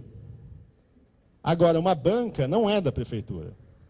A banca em si, ela é do proprietário. A banca, o proprietário ele tem o direito de explorar o espaço. Sim, Ou seja, iam ser 14 mil novos espaços que seriam privados. Tanto é que eles pagariam uma taxa para a prefeitura. Tanto é privado que eles pagariam uma taxa para a prefeitura, ou seja, não é a prefeitura que faz o negócio. Não vou nem entrar no mérito de como que ia se dar a fiscalização disso, porque imagina a dificuldade de você cuidar de 14 mil locações de espaço publicitário na cidade. Como é que isso vai ser bem fiscalizado com todas as dificuldades que a gente tem aqui no Brasil, né? Mas isso ia para sempre tirar a possibilidade da prefeitura fazer novas licitações e conseguir melhorar o mobiliário urbano. Outra desvantagem desse modelo que estão falando em relação à licitação é que a licitação ela especifica localizações e ela equaliza a questão espacial. Por exemplo, uma licitação pode prever que vai ter pontos de ônibus, bancas, ou seja lá o que for, vai ter X dos novos de tal tipo no centro, X em tal bairro, X na periferia e por aí vai. De modo que os mais rentáveis, eles pagam os menos rentáveis. Certamente tem anúncio de ponto de ônibus que hoje nem é vendido. Mas como tem na Paulista, tem no centro, os que vendem e lucram bastante, eles conseguem pagar esses que não são vendidos. Já se a gente imaginar a questão das bancas, como é hoje, essa proposição que cada jornaleiro ou o sindicato vai negociar caso a caso, vai ser muito benéfica para quem tem as bancas em locais excelentes, mas nos outros não, vai vender ilusão. E outra ilusão que está sendo vendida é a questão do valor dos anúncios. Isso o Leão comentou na audiência pública que teve sobre o assunto, e é verdade, não pode, hoje em dia, quando se fala em anúncio e a previsão de quanto cada jornaleiro pode arrecadar, são usados os valores de base de hoje, que é um cenário em que há escassez de espaços para anúncio. Agora, criando mais esses 14 mil para a banca, e criando mais para ponto de táxi e tudo mais, esse valor vai despencar. Ou seja, está sendo vendida uma ilusão para os próprios jornaleiros. E é importante que eles saibam que não é isso que vai salvar o negócio deles. E a cidade ela não pode pagar esse preço. Outra coisa que é interessante, que, como a Regina falou, é que é tudo muito solto. Por exemplo, eles dizem que o jornaleiro ele pode ser dispensado da taxa municipal ou pagar menos se ele fizer melhorias no entorno. Ou seja, é tudo muito solto. Outra coisa que eu acho engraçado é que o modelo da banca nem foi definido. Ele vai ser futuramente, eu espero que não seja, né, porque esse projeto ele não pode nem passar na Câmara, ou se passar na Câmara, ele deve ser vetado pelo prefeito, diante de todas essas críticas, essas questões que a gente está levantando, e a mídia mesmo está repercutindo bastante o assunto. É que agora voltou o recesso, a Câmara voltou a trabalhar agora, né? Mas certamente esse assunto vai ganhar mais destaque, o destaque que merece. Se o projeto não foi sequer definido, o projeto da banca, é porque não se sabe qual é o custo para se adequar à banca, para fazer uma banca nova. Se não se sabe nem qual é o custo, como que dá para ter uma previsão correta de quantos jornaleiros iriam aderir? Quando não se sabe nem o custo. O custo é um impeditivo. Então, certamente tem muito número que é criado e passado para vender uma ilusão e que o projeto vai ser bom para a cidade, quando não é bem assim. O projeto ele nasceu para atender um interesse específico. Ele não nasceu para atender o interesse da cidade e isso faz toda a diferença. E a partir do momento em que o jornaleiro seja atendido, o taxista seja atendido, aí abriu a porteira. Como a Regina falou, não teve amigo de rei até agora na Cidade Limpa e esperamos que continue assim. Porque, senão, abriu a porteira e a gente nunca mais vai conseguir recuperar isso. E, infelizmente, agora é uma questão para ficarmos preocupados, né? Manter a Cidade Limpa não tem sido... a atual gestão não tem mostrado que esse é um compromisso muito grande dela. Porque, além desse desprestígio da CPPU nesse projeto da banca, que não passou por lá, tem a queda na autuação, né, na fiscalização. Em 2012, que foi o último ano da gestão anterior, foram feitas 2.555 autuações de infração à Lei Cidade Limpa, ou seja, 2.555 multas. Em 2013, foram 366. Em 2015, foram 433. E neste ano, até maio, foram 243. Ou seja, todas essas são questões que a gente tem que pensar bem e ver se é do interesse da cidade. Para mim, está claro que não é. E isso ficando claro para todo mundo, certamente os políticos vão ver que não devem aprovar uma lei dessa maneira, inclusive porque esse projeto, são necessárias 2 aprovações na Câmara. Ele foi aprovado na primeira, e são necessárias 2 audiências públicas. A primeira foi praticamente secreta, e foi aprovado de uma maneira praticamente secreta. Aí começou a aparecer na mídia, o Leão, por exemplo, eu fiquei sabendo por uma publicação do Leão na Folha de São Paulo, e a partir disso foi ganhando terreno, tanto que a segunda audiência pública teve que mudar de lugar, ela ia ser numa sala menor, teve que ir para uma sala da Câmara muito maior, justamente porque a população abraça a Lei Cidade Limpa. Então, diante disso, é importante a gente se manifestar para que não passe na segunda votação. E é isso, gente. Eu acho que está claro que tem uma série de defeitos e que não surgiu da maneira correta. Obrigado.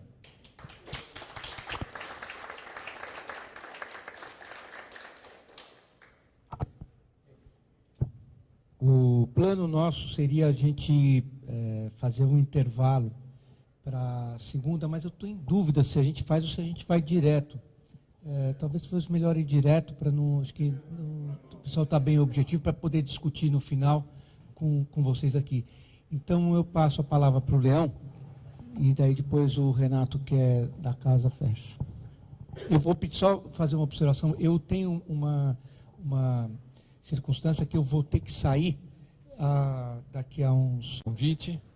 Eu, na equipe que de alguma forma se envolveu com a lei, e por essa razão um pouco me interesso, talvez desproporcionalmente, sobre o assunto em relação a outros temas da cidade, que é o que eu cubro como colunista de jornal. Mas eu acho que, de fato, esse projeto tem uma relevância pelo fato de que São Paulo é uma cidade que tem um histórico muito grande de poluição ao longo do século XX. Nossa poluição do ar chegou a um paroxismo no começo dos anos 80 e só então a gente começou a combatê-la, depois da ditadura. A nossa poluição dos rios é um negócio talvez único no mundo, quer dizer, uma cidade como desse tamanho, que tem os seus rios da cidade ou tapados ou absolutamente poluídos, esgotos a céu aberto, numa cidade que, a rigor, tem níveis de desenvolvimento bastante elevados, tá certo? E a poluição visual era alguma coisa assombrosa. Todo mundo, era um comentário internacional, as pessoas vinham a São Paulo e tinha o folclore do nosso paroxismo de poluição visual. Eu me lembro que, quando adotada a Lei Cidade Limpa, foi muito rápida a reação, e isso é um sinal muito importante em favor da lei. O que aconteceu? Todas as agências de publicidade foram favoráveis à lei. Não diziam isso, possivelmente, em público, etc. e tal, mas todas foram favoráveis. O caso que a Regina citou da USP, em que não houve adesão das agências de publicidade à liminar da USP. Por quê? Porque pegava mal combater ou agir contra a Lei Cidade Limpa. Então, essa adesão da opinião pública é a única coisa que a gente teve eficiência e rapidez no combate às poluições na cidade de São Paulo. Isso é muito importante. E um outro aspecto que eu acho importante trazer aqui para a nossa memória é o seguinte: a administração Kassab teve uma peculiaridade muito grande, porque desde a gestão Mário Covas, todos os prefeitos de São Paulo, inclusive o prefeito Celso Pitta, que é considerado o pior prefeito que a cidade já teve, mesmo o prefeito Celso Pitta teve tentativas formais ou declaradas de combater a poluição visual e o excesso de publicidade externa. Todos, desde o prefeito Mário Covas, todos tiveram iniciativas nesse sentido. E todas as iniciativas eram no sentido de corrigir de alguma forma o problema. Era de expor de detalhes, ou corrigir, limitar e etc. e tal. E tudo, em última instância, baseado na fiscalização. O prefeito Kassab, ao assumir, o Serra tinha prometido combater, como todos os anteriores, e o Serra, ao passar o cargo, declarou em público, sob cobertura da imprensa e etc. e tal, num evento lotado de gente, que era o evento de renúncia dele, vamos dizer, e ele disse: olha, de tudo que eu fiz, todo o meu programa, está aqui o meu programa, todos os itens do meu programa, ou eu cumpri ou eu avancei. Só num eu fracassei, que foi o combate à poluição visual. Por quê? Porque, de fato, durante os meses da gestão Serra, 1 ano e pouco, ao anunciar o combate, o que aconteceu? A reação foi como se as pessoas, mais ou menos como o congelamento do governo Sarney, quer dizer, diante da iminência do congelamento, o que faz o comerciante? Ele aumenta o preço, tá certo? Então, houve um aumento muito grande da publicidade externa naqueles meses do Serra, exatamente na medida em que ele estava anunciando e tentando reduzir. Então, o Kassab teve uma coisa que é um ovo de Colombo da administração pública, única, realmente, que foi o seguinte: ele disse, está tudo proibido. Estando tudo proibido, não importa se o fiscal é corrupto, ineficiente, eficiente ou o que seja, porque não é ele que vai fiscalizar. Em vendo que não pode ter algo preto, qualquer pessoa vê. Ou em vendo que não pode ter publicidade, qualquer cidadão é o fiscal. E foi o que aconteceu. As denúncias, em algum dia do início da implantação, denúncias de cidadãos corresponderam a 2.500 por dia. Então, isso é um sinal, um termômetro da adesão da população, da opinião pública, e também da eficiência desse ovo de Colombo, que não deveria ser só válido para essa lei da poluição, deveria ser válido para tudo. Quer dizer, como combater melhor o desperdício de água na cidade? A fiscalização tem a cidade inteira, para todas as posturas municipais, tem 300 fiscais aproximadamente. Uma cidade de 12 milhões de habitantes, é uma das maiores municípios do país, e etc. E tal. Então, é impossível fiscalizar as disposições municipais. E fora que a gente sabe que tem defeitos na fiscalização, ou por corrupção, ou por inépcia, ou porque o código dessas regras são tão complicados que não há ser humano.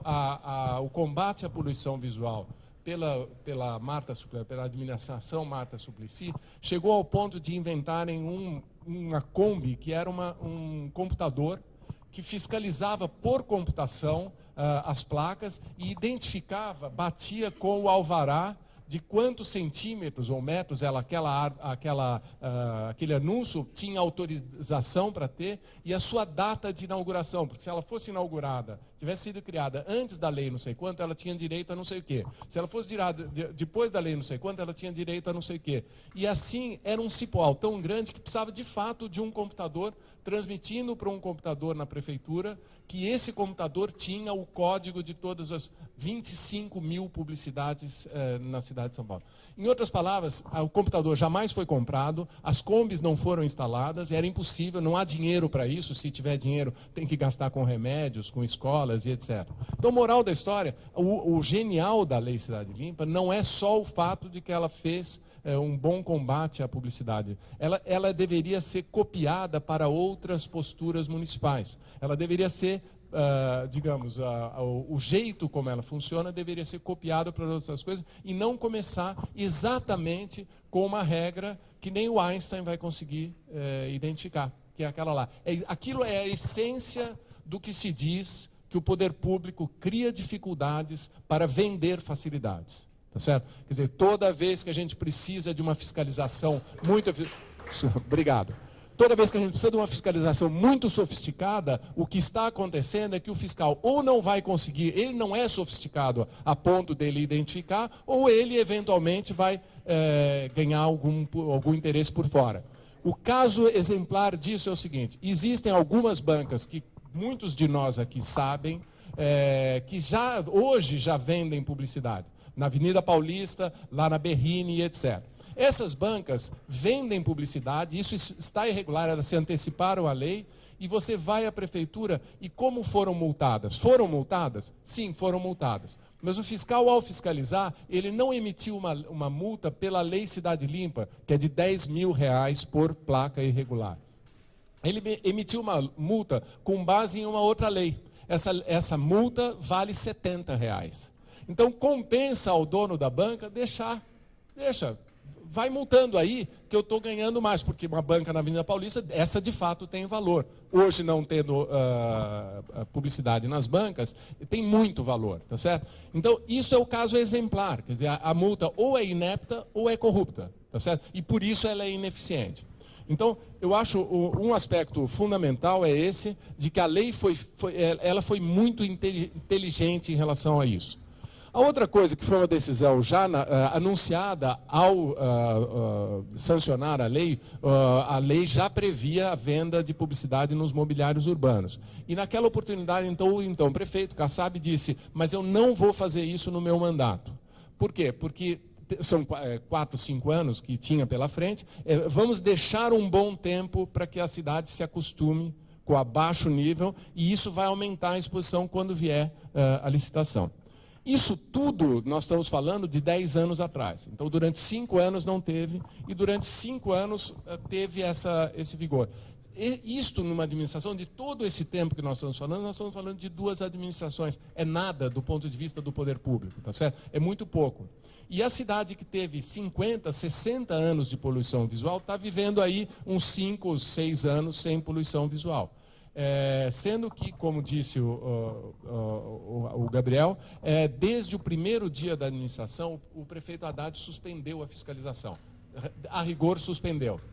E ele suspendeu, e quando cobrado, ele disse algo, ele disse simplesmente o seguinte: as multas emitidas com base na Lei Cidade Limpa são impossíveis de ser cobradas.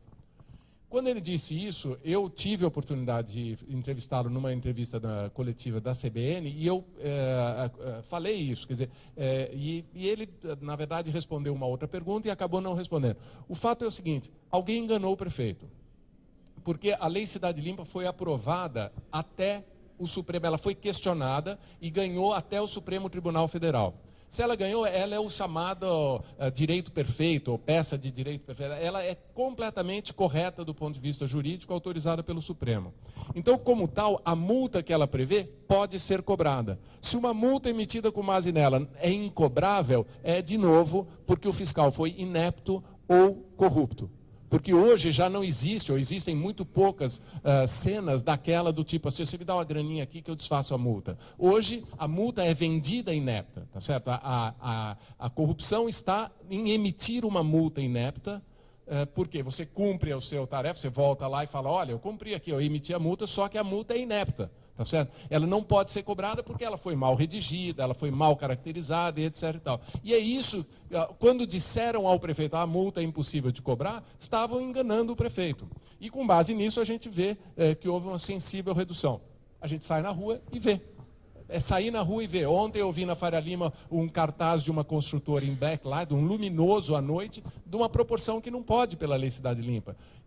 Dentro de um terreno onde tem ainda um outro que é um verdadeiro outdoor.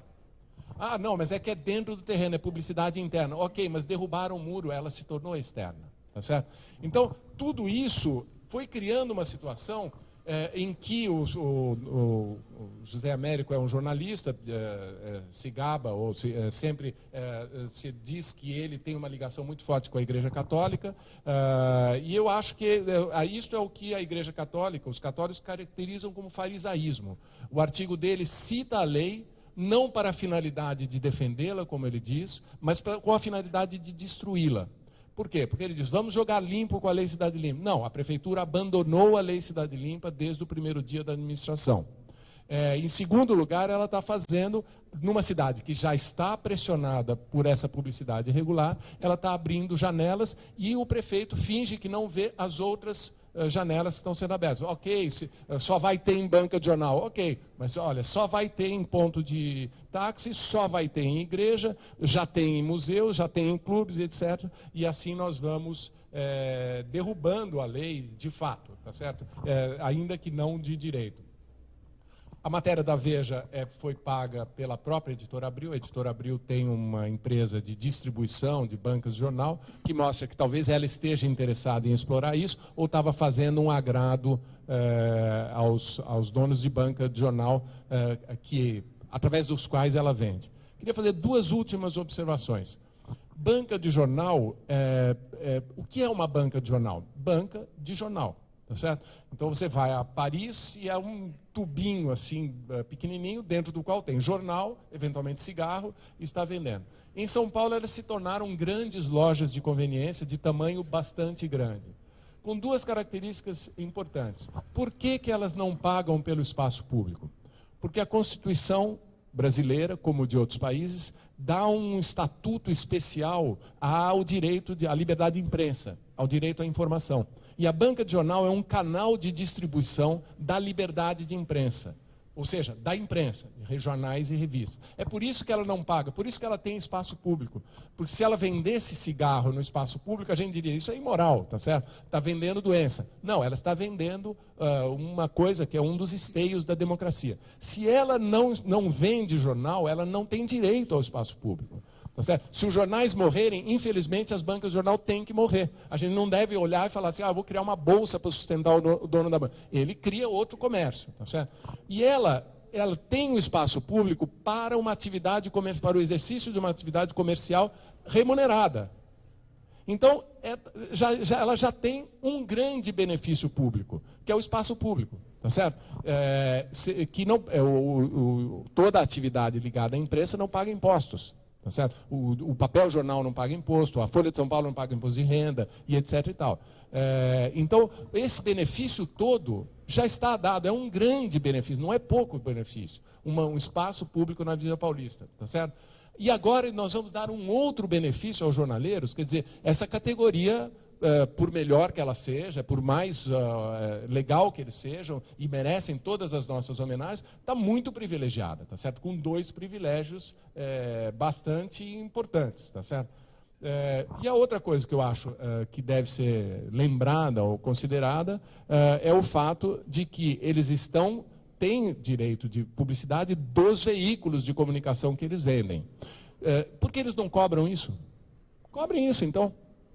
Tá certo? Porque isso já está dado na lei. Agora, e isto é a atividade precípua deles, tá certo? Agora, criar publicidade do jeito que está acontecendo é inverter completamente a essência do que é uma banca de jornal e a lei tal como foi concebida, porque eles dizem, ela é um mobiliário urbano previsto pela lei. Sim, há inúmeros mobiliários urbanos previstos na lei e sobre os quais o legislador disse, não terão publicidade. Então, o fato de constar na lei, para usar uma expressão religiosa, quer dizer, é como o nome de Satanás está na Bíblia, tá certo? Quer dizer, a menção não quer dizer que está autorizado, tá certo? Ou que está beneficiado, tá certo? Era isso, obrigado.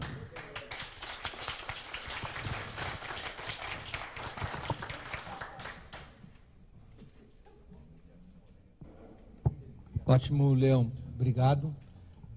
As colocações foram muito objetivas e positivas. Eu vou passar para o Renato Salgado, que é o representante do IAB na CPPU, que vai contar um pouco desse processo de controle da paisagem urbana institucionalmente. Depois a gente pode abrir para a discussão. Bom dia a todos. Eu vou ampliar um pouco o espectro da nossa discussão, partindo até de um pressuposto curioso. Acho que a pauta mais vigorosa, mais importante do nosso encontro hoje, sem dúvida, está sendo a questão da discussão desse PL. Contudo, como a Regina afirmou na sua fala, esse PL não, tanto esse PL quanto essa discussão, quanto a análise sobre o que isso significa, não passou pela CPPU. Então é curioso, a gente está aqui, enquanto CPPU, discutindo uma coisa da qual oficialmente a gente não sabe. A gente veio saber pelos jornais, a gente veio saber por irmos atrás, participamos da audiência pública, da consulta pública, e em função disso ficamos sabendo, e a partir disso formamos as nossas opiniões pessoais e institucionais acerca desse evento. A Regina apresentou brilhantemente aí a trajetória da CPPU ao longo desses a trajetória da Lei Cidade Limpa e ao longo desses 10 anos de implantação e, consequentemente, a trajetória da CPPU como órgão gestor dessa importante ferramenta, né, no olhar e na gestão da paisagem pública. E eu venho participando como representante do IAB na CPPU pelos últimos 3 anos. Eu entrei lá no meados de 2013 e venho atuando como representante titular do IAB São Paulo. E eu pude observar ao longo das reuniões que eu participei, da minha atuação, um espectro de discussão no seio da CPPU, que é muito importante e que é sobre isso que eu vou falar. Então, de certa forma, eu vou sair um pouco do foco da nossa discussão, mas com o intuito de reforçá-lo, porque eu acho que a instituição apta a discutir essa questão do ponto de vista do impacto que isso gera na paisagem é a CPPU. Infelizmente, ela não foi convidada para essa festa, a gente aguarda o convite. Enquanto ela não foi convidada, a gente está lá na porta, berrando para o leão de chácara que a gente quer entrar. Mas é isso. Então, o que nós somos, né, como instrumento social, público-privado, para discutir, analisar e ponderar a paisagem urbana, é um pouco sobre isso que eu vou falar, porque eu acho que a partir da compreensão do nosso papel como conselho e da compreensão das potencialidades que a gente tem, a gente passa, e esse é um grande desafio, eu vou fazer um spoiler para vocês, vou falar o ponto onde eu quero chegar antes de eu começar a falar, mas eu acho que a gente está num dilema na CPPU atualmente entre ser um comitê que arbitra, diz o que pode e o que não pode a partir das ofertas, dos processos que chegam até nós. E um grande desafio que eu acho que é a grande importância desse grupo, que é ser uma organização propositiva, na qual a gente discute as políticas públicas, propõe estratégias para as políticas públicas, atua de um modo a antecipar interesses da comunidade da cidade como um todo e potenciais que devem ser trabalhados e discutidos antes de sermos surpreendidos por coisas como essa, como a gente está agora sendo surpreendido por esse PL, né? Então, eu queria pedir para a Regina, você pode colocar aquele slide? A CPPU, eu vou levantar aqui para falar um pouco mais fácil para vocês. A CPPU é uma comissão mista, né? Tem representantes do governo e representantes da sociedade civil. Eu, como representante titular do IAB, estou como um representante da sociedade civil. Eu acho que esse já é, de partida, um fator super importante da comissão, porque a gente encontra lá representantes que falam pelos interesses de diversos setores da sociedade dessa cidade, e temos espaço lá para dar voz a todos eles. Eu fiz um levantamento aqui, nos últimos 2 anos, realmente ao longo dos últimos 24 meses, desde julho de 2014 até julho de 2016, do perfil de processos que foram analisados pela comissão. A gente teve 130, deixa eu ver o número exato. Não precisa não. Foram 130 processos analisados em 2 anos. Até dezembro do ano passado, a gente tinha encontros... Não precisa não, obrigado, é rapidinho. A gente tinha encontros mensais, a partir desse ano a gente está tendo encontros bimensais. E nós tivemos, então, ao longo aí de 2 anos, peguei só esses últimos 2 anos como recorte de amostragem, tá? Mas eu acho que dá para ter uma leitura. Tivemos 130 processos, a gente analisa somente os processos nos quais o texto da lei não deixa claramente uma orientação explícita para os técnicos da Comissão de Proteção à Paisagem Urbana informarem e argumentarem com as entidades proponentes e as pessoas físicas proponentes. Então, nesses 130 processos que geravam uma margem de interpretação, portanto, eram submetidos ao Conselho da CPPU, a gente vê claramente uma distribuição curiosa. De um lado, importante aqui, a gente tem 26% de demanda vindo de interessados em propor intervenções majoritariamente de grafite, como uma exploração de um tipo de um modo de linguagem de arte pública, ou de intervenções artísticas através de murais.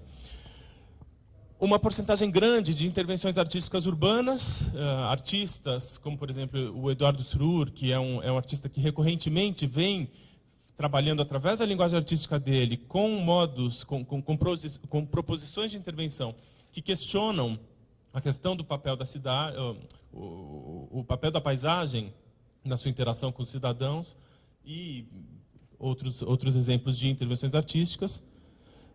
Aqui dentro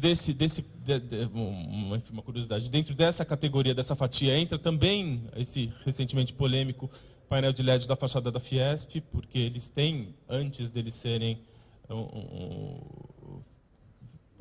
suporte da bandeira do Brasil nessa discussão política complexa que nós estamos vivenciando, eles se dedicam a ser suporte do programa de arte digital do SESI. Eventos esportivos relacionados ao calendário, Copa, Olimpíadas, Natal, esse tipo de coisa. Isso dá praticamente metade dos 130 processos que não conseguiram ter uma arbitragem clara a partir da leitura técnica do texto da lei. Daí a gente entra numa divisão aí de proporções menores, né? Acho que o maior grupo são os anúncios especiais, que são categorias de instituições que estão, de alguma maneira, querendo identificar na fachada ou numa utilização da fachada as suas instituições. E aí a gente passa por teatros, por gente que quer colocar algum tipo de ocupação na fachada, que o texto não ficou muito claro, então passa para a gente. Aqui um evento que é engraçado, que acabou virando uma brecha curiosa na lei e complexa, que eu pus aqui entre aspas, que são essas parades, né? Que começou lá atrás com a VACA, com a Cal Parade, como uma iniciativa muito interessante de utilização do espaço público como ambiente de instalações que se propunham fazer uma mediação artística no espaço urbano, mas que acabou de uma maneira meio perversa sendo aproveitado por um nicho aí de empresas que viram nisso uma possibilidade de gerar receita, e acabou num misto de maquiar ações de merchandising como eventos culturais, acabou abrindo brechas, e tivemos uma série de outras paredes aí que a gente tem visto, que eu, como representante do IAB, nas minhas falas, tenho sempre questionado o valor cultural que essas ações têm,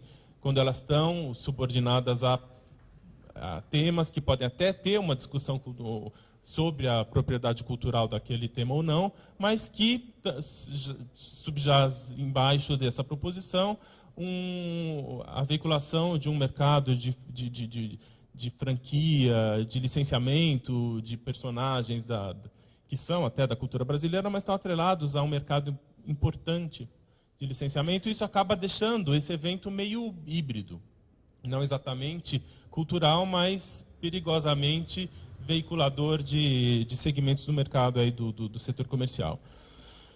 Equipamentos urbanos, a gente teve aí, não está nesse levantamento porque é um pouco anterior, mas a gente teve a discussão sobre a implantação dos parklets, que entrou como um projeto piloto, que a partir da reflexão sobre o resultado desse projeto piloto acabou sendo implantado numa escala maior na cidade, passou por nós para discutirmos como isso deveria se apresentar, qual seria o espaço dos patrocinadores, esse tipo de coisa. Anúncios imobiliários de hotéis e tapumes, que em geral são relacionados à indústria imobiliária, ao segmento imobiliário, é um segmento importante também, que acontece muito frequentemente de empresas construtoras, empreendedoras, estarem apresentando propostas de anúncios especiais para divulgar os seus projetos imobiliários. Eventos culturais, entra aí a mostra de cinema, aquele festival de teatro e risadaria, esse tipo de eventos que são eventos temporários de finalidade cultural e que acabam, pela sua notoriedade, a mostra de cinema está aí entre nós há, se não me engano, 30 anos, enfim, já é uma instituição no calendário cultural da cidade.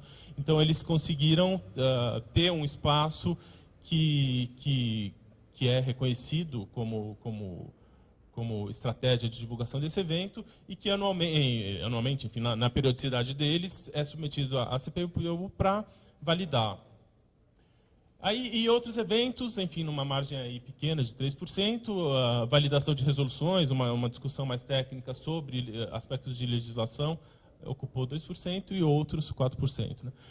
Então, tem uma questão, por que eu estou mostrando essa torta para vocês, né? Que desde do começo da minha atuação, da minha participação na CPPU, eu venho notando que existe uma questão muito importante que arbitra todas as reuniões e cuja pauta é muito complexa e difícil de ser definida, que é justamente o quanto a gente consegue se posicionar como uma instituição representativa gerada pelo poder público, gerida por uma parceria público-privada e com a responsabilidade de discutir e de arbitrar a questão da paisagem urbana, como que a gente se posiciona, né? Historicamente, a gente vem atuando como um órgão que fiscaliza, que acaba dando suporte à fiscalização e às decisões, ao poder das decisões do que pode e do que não pode. E, desde o começo, eu percebo que, mais importante do que a gente discutir se pode ter uma Mônica Parede ou se pode ter uma... Oi? Sim, teve enfim, teve uma série de coisas aí que são complexas, que a gente não... E o nosso papel, inclusive, é muito delicado, porque a gente não pode julgar sob a ótica do ponto de vista do juízo pessoal, de valor cultural, de gosto, de estética, etc. e tal. A gente tem que avaliar aquilo sob a ótica do benefício que aquilo gera para a fruição da paisagem de todos e se limitar a essa discussão técnica, né? E a gente se vê nesse dilema. A gente vai ficar a vida inteira fiscalizando ou a gente vai conseguir um dia ir mais rápido do que o volume de processos que batem lá no guichê e se antecipar a conseguir ter o privilégio de ter um tempo livre para efetivamente ocupar o valioso capital intelectual que essa comissão detém, posto que ela é representada por diversas instituições, cada uma defendendo algum tipo de interesse na gestão da paisagem urbana como um todo, e representada por profissionais que têm, cada um, o seu valor e a sua contribuição intelectual profunda, fortíssima e comprometida com as discussões que a gente aborda. Mas a gente nunca consegue chegar nesse ponto de, ok, agora estamos livres, vamos ocupar a próxima reunião para discutir uma estratégia de gestão da paisagem. Uma coisa que eu defendo desde das minhas primeiras reuniões das quais eu participei é que o ideal, o melhor dos mundos da CPPU seria conseguir configurar em algum momento um grupo curatorial da paisagem urbana, que é fundamental que essa cidade tenha, para que a gente pare de ficar defendendo a paisagem e consiga ter a autonomia e o privilégio de propor estratégias futuras para a gestão da paisagem. Vamos discutir o que vai ser bom para a paisagem daqui para frente e quais mecanismos, quais políticas públicas a gente tem que lançar mão para implantá-los, né? Recentemente, a gente começou a ser invadido por uma demanda que é natural, porque à medida que os avanços tecnológicos vão ficando cada vez mais acessíveis, isso vai dando ideias, e a gente começou a receber muitas solicitações de autorização para painéis de LED. E daí fica aquela discussão, não, daí vai virar tudo uma Times Square. Ok, o que é uma Times Square? A Times Square é um ponto é um ponto focal dentro de um universo de uma malha urbana que acabou desenvolvendo historicamente um valor importante e um reconhecimento mundial. Independente de como é que isso funciona em São Paulo, discutir se São Paulo merece ou não ter uma Times Square, como seria, onde seria, sobre quais aspectos isso deveria ser construído e discutido para atender vamos dizer, a uma estratégia, uma leitura de gestão da paisagem urbana dentro do contexto de São Paulo, nunca aconteceu, nunca consegue acontecer, e a gente fica sempre na retranca, pensando se pode ter um painel de LED ou não. E daí o que acontece? Essas coisas vão sendo analisadas no individual, e as respostas, até as respostas da própria CPPU como conselho, acabam sendo sempre fragmentadas, porque sempre só sob demanda, né? Então, eu acho que recentemente, né, em função dessa porcentagem grande do perfil cultural de processos que chegam até nós, foi criado um subcomitê, um comitê dentro da CPPU para discutir a questão de arte urbana. Eu faço parte, inclusive, a gente vem discutindo, já fizemos 2 reuniões, é um grupo recente, estamos discutindo um pouco critérios de facilitar o diálogo com as instituições, as figuras proponentes desses processos que a gente vem avaliando. Mas a discussão da paisagem como um todo, do ponto de vista de uma curadoria da paisagem, de um plano estratégico no qual a gente fala, vamos refletir sobre o que é bom para os próximos 2 anos, para os próximos 10 anos, o que vale a pena a gente olhar. E formado por um grupo, que até a formação desse grupo deveria ser discutida também, porque acho que hoje em dia existem modos de gestão pela facilidade de acesso e de democratização das opiniões através das tecnologias digitais. Esse grupo curatorial podia não ser só um grupo, ele podia ser uma comunidade num ambiente digital que coloca opiniões e que discute, que cria pautas e valida pautas, né? Então, enfim, existem milhões de maneiras, das mais elitistas, as mais democráticas, das mais segmentadas, as mais amplificadas, da gente criar modos organizados de discussão, mas o que eu sinto realmente falta e é o grande ponto que nós estamos nesse momento como instituição na CPPU, é encarar como que a gente consegue dar esse upgrade e passar para um momento 2.0 de CPPU, no qual a gente não só fica validando, aprovando e reprovando projetos e propostas pontuais, mas a partir do qual a gente começa a se organizar e discutir com a comunidade da cidade da melhor maneira possível como que a gente vai se posicionar propositivamente em relação à paisagem. Eu acho que parece utópico hoje, sobretudo a partir do tema que a gente está falando, que foi mais um que a gente está na retranca, correndo atrás de tentar se salvar o que dá, né? A gente vai sendo atropelado pela história. Mas eu acho que a gente tem que olhar lá para frente também. A gente tem que correr aí com a PL, tem que discutir isso tudo, sem esquecer que o ideal é a gente batalhar para ser um grupo que organize esse valiosíssimo capital intelectual que ele detém, que abra isso para a comunidade da melhor maneira possível e que crie um espaço de proposição de estratégias e de discussão de estratégias numa ótica do futuro, de daqui para frente, não só do passado, e de manter uma grande conquista do passado, que está há 10 anos limpando a cidade, mas de passar por um olhar para o futuro sobre essa questão. Então, eu queria deixar esse ponto para reflexão. Obrigado. Então, eu queria convidá-los para tomar um café, que o Carlos generosamente está oferecendo aqui para a gente dar uma espairada, e voltamos em 10 minutinhos, rápido, para a gente fechar e para perguntas, considerações, e tem um manifesto que a gente quer que vocês conheçam o que a gente está fazendo, que a gente vai tentar divulgar na mídia, enfim. Vamos gritar, certo? Vamos tomar um cafezinho.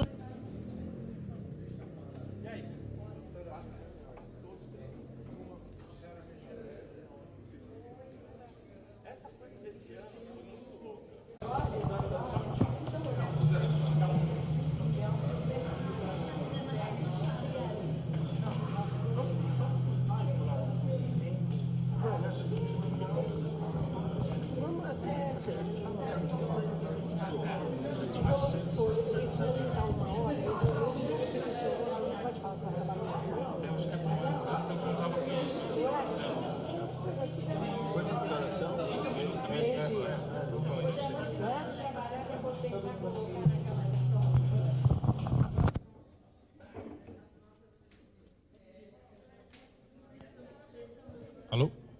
Pronto. Pessoal, então, retomando aqui, dando continuidade ao nosso encontro, a gente gostaria de abrir, então, para debate, enfim, quem estiver interessado em fazer alguma colocação, colocar alguma pergunta, alguma questão. Eu queria aproveitar e pedir para que todo mundo assinasse a lista, colocasse o e-mail e tal, inclusive para a gente poder compartilhar as apresentações também. Por favor, o Carlos, aliás, o Carlos do Research April contribuiu com a gente com o buffet, ele está com a lista ali, por favor. E por uma questão, enfim, de ordem aqui da nossa continuação, eu queria sugerir que cada participante tivesse 1 minuto para fazer sua colocação, dar tempo da gente debater aí com conforto. E agora é meio-dia, eu acho que se a gente colocar aí o encerramento da nossa conversa para 12h30, eu acho que dá tempo de todo mundo se colocar e chegarmos aí numa plataforma de diretrizes, tá? Então, abrindo...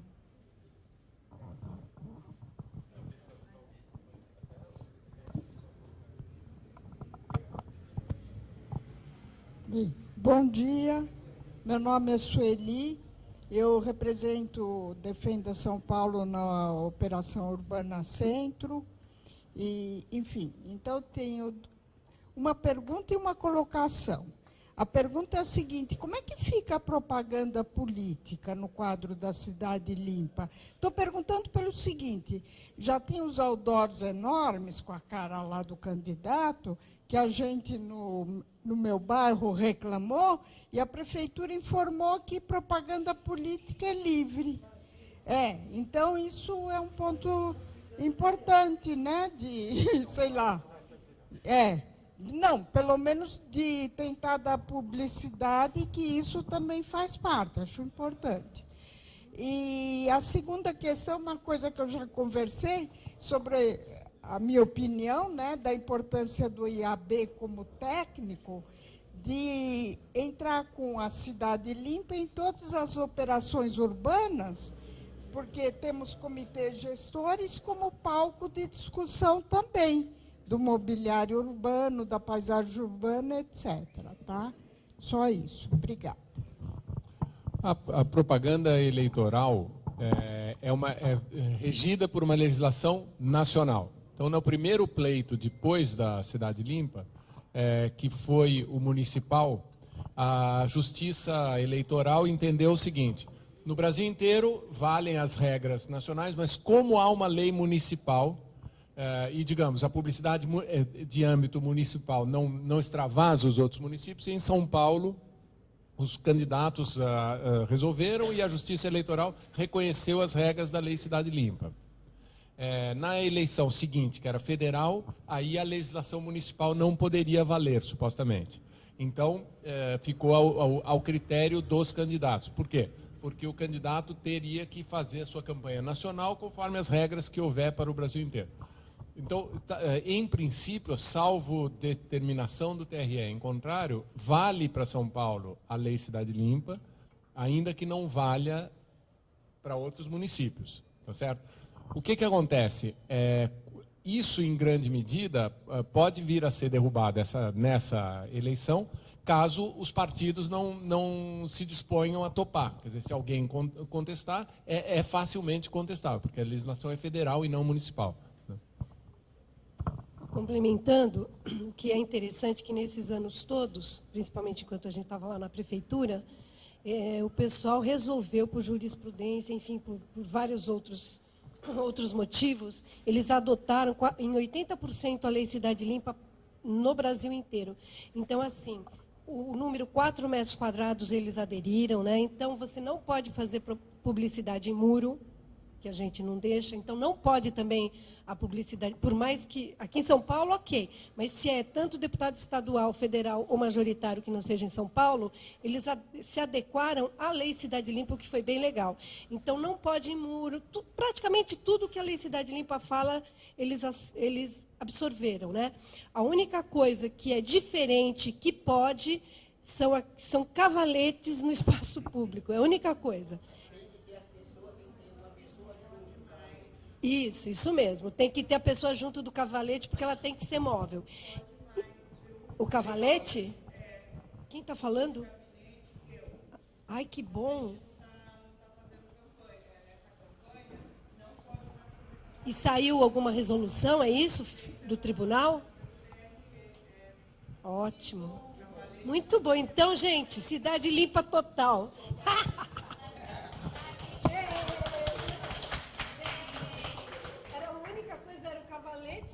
Eu vou fazer uma colocação, então, porque eu já mandei a foto para o grupo, e aí o pessoal, você é do TRE? Não.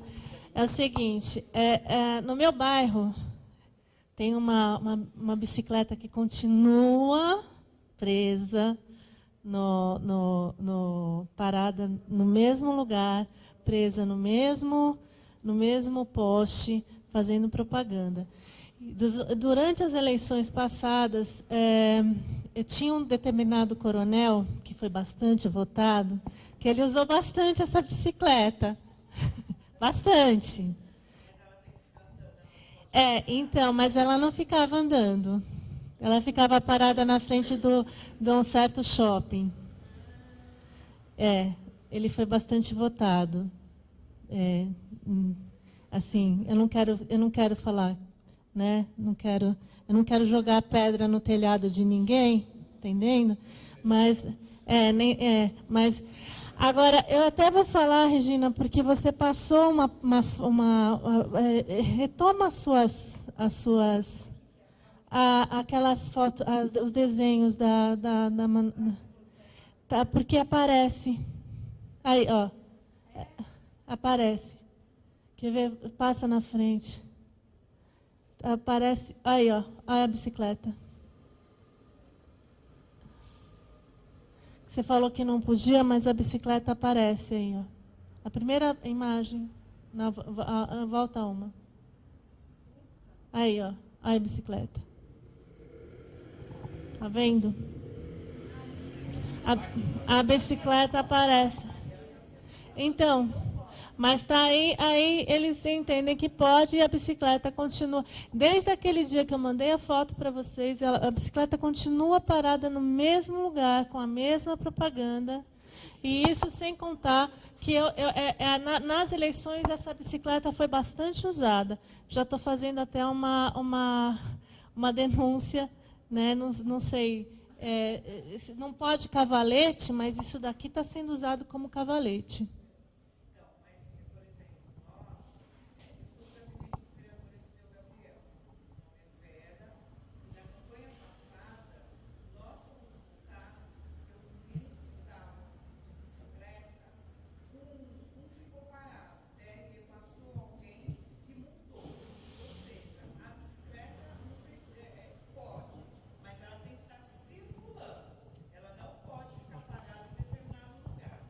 Então,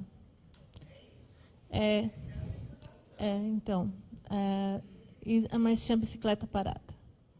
E, infelizmente, na época, eu não tirei foto. Essa que está parada, eu tirei.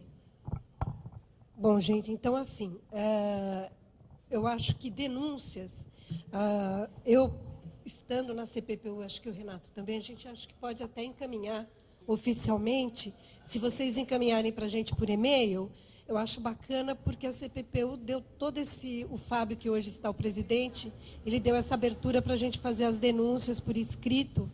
Então, acho bacana, quem tiver qualquer tipo de denúncia, pode mandar para a gente, que a gente manda oficialmente, tanto eu como o Renato somos Tá bom?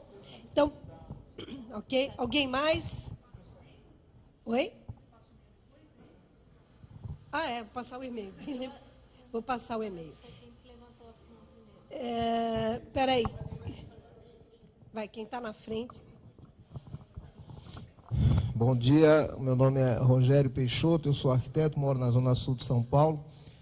E eu acho muito bom que tenha um representante aqui do Legislativo, porque eu li no site do UOL, isso já faz um tempo, acho que foi o ano passado que eu li isso, que São Paulo é uma cidade que tem 30% de pessoas com algum transtorno mental.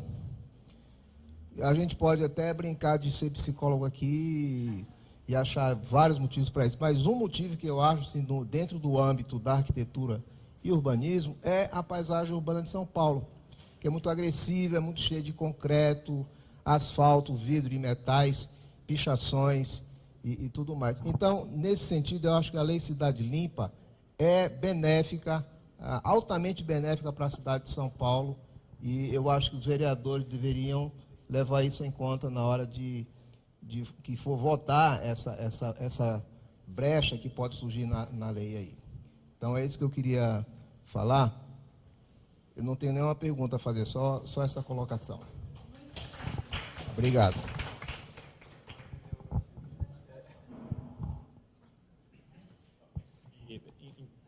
Enquanto isso, pessoal, quem tiver alguma dúvida, qualquer questão, pode mandar um e-mail para info... Ah, tá, a Regina ela vai escrever ali, mas só para já saber, é info@culturb, é igual cultura, só que com o B no lugar do A, culturb.com, tá certo?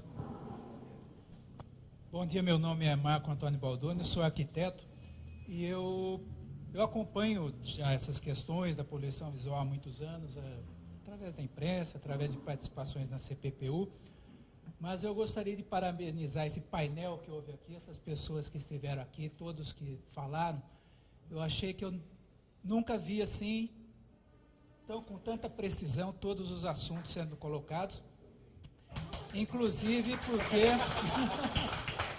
eu vim pensando até, para chegar aqui, pensando que eu poderia participar, levantar alguma coisa que talvez não fosse falado, imaginando que alguma coisa fosse escapar, mas eu quero dizer que tudo que foi dito, acho que todas as questões foram, além de muito bem colocadas, completam um assunto que eu acho até que mereceria um registro, seja em forma de, que eu acho que não sei se está sendo gravado ou não, mas que fosse registrado em texto ou em alguma coisa que pudesse ser divulgado para as pessoas conhecerem.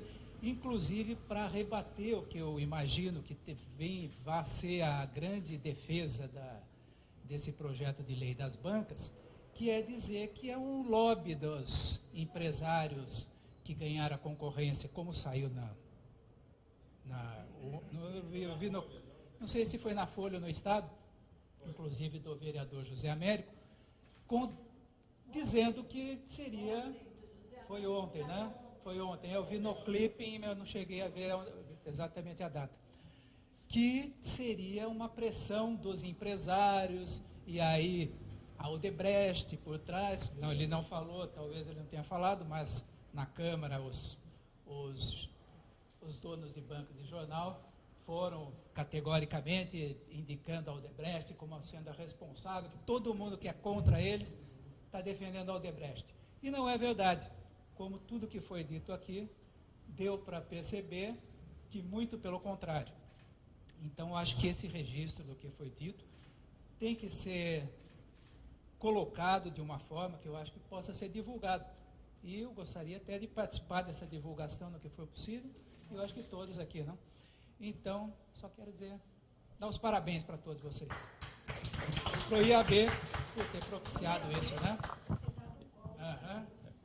E em relação a isso, nós redigimos um documento, que é um manifesto, né, em relação a essa questão. O Carlos Beltel tem o suficiente? Como então, vai ser distribuído agora. E por isso eu peço mais uma vez, assim, se alguém não deixou o e-mail, que deixe, por favor, porque a gente quer começar a divulgar esse manifesto. E, além disso, também tem um abaixo-assinado feito pela Regina, que é um abaixo-assinado contra, para que não seja aprovado. Ou seja, a gente vai começar a se articular cada vez mais para tentar fazer esse assunto ganhar espaço na sociedade. Então, vamos deixar e-mail, por favor. Obrigado.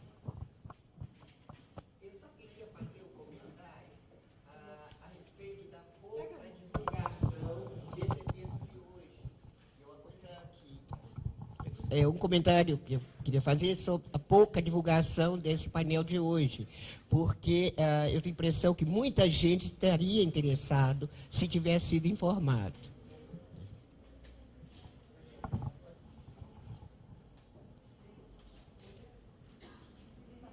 Bem, eu acho que esse evento aqui foi uma brilhante ação de guerrilha urbana. Nós nos conhecemos ali na Câmara, na segunda audiência pública, fizemos o grupo, fizemos essa audiência e a primeira votação foi 33-3, porque foi feita na surdina. Nós já abalamos convicções, já abalamos. Mas o nosso trabalho não terminou, não. Só queria lembrar que eu faço a caminhada noturna toda quinta-feira, São 10, quase 11 anos de caminhada. No dia 25 a Regina vai fazer essa caminhada. Então nós vamos passar, outro dia mesmo, sem querer, eu passei na Rua Direita, estava falando sobre cinemas e teatros, né? Então onde a Magazine Luiza era um teatro. E com a Cidade Limpa, que lixo que era a Rua Direita. É uma beleza mesmo. Bom, mas eu acho que então a gente tem que dar continuidade no grupo, não é? Não só para defender a cidade limpa, como tem uma questão, por exemplo, aqui no IAB mesmo, você sai ali fora, olha a fiação aérea, também é um caso de poluição, a fiação aérea, né? Então, nós temos que sair daqui com um trabalho, agradecer a Vera, a presença da Vera, do vereador Eliseu Gabriel, a gente não conversou com o Eliseu, quer dizer, ele... A Letícia do André, a gente tem que conversar, mas a gente tem que botar dúvida na base do governo, que é o Nabil, é o Jamil Murad, não é? Fomos recebidos lá com muita hostilidade até pelo Fiorilo, não sei porquê. Você é contra a banca de jornal? Oxe, nós temos questões que tem que resolver. Você vai na Praça da Sé, tem 12 bancas. Vai no Lago do Paissandu, tem 12. Você vai no Lago do Arojo, tem... Por que tem tanta banca? Não é? Fora a questão comercial. Quanto vale uma banca na Paulista? Você sabe que é uma banca na Paulista, o cara pega uma banca que está perdida em algum lugar do fim do mundo, traz o termo de permissão de uso, o famoso TPU, do dia para a noite ele virou um milionário, vale 1,5 milhão uma banca na Paulista. Como é que é? E o imposto de renda? Né? E a cidade? A cidade pode ir para o lixo.